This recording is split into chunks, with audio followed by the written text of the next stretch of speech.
बिस्मिल्लाहिर्रहमानिर्रहीम। अस्सलाम वालेकुम viewers, welcome to my channel test lab 360। आज हम आपको मज़ेदार ठंडा ठंडा स्ट्रॉबेरी का जूस बनाना सिखाएंगे। उसके लिए हमें जो जो चीज़ें चाहिए वो नोट कर लें।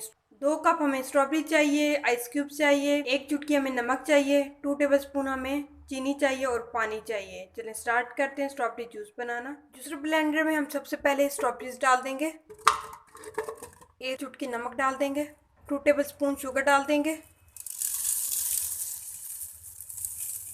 आइस क्यूब्स डाल देंगे, 2 गिलास पानी डाल देंगे।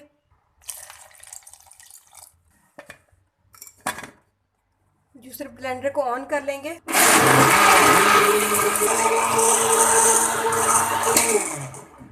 लें जी, मज़ेदार ठंडा ठंडा स्ट्रॉबेरी का जूस तैयार है। आपको ये रेसिपी कैसी लगी हमें कमेंट बॉक्स में ज़रूर बताएं कि हमारी वीडियो को लाइक कर दें, शेयर कर दें और हमारे चैनल को सब्सक्राइब कर दें।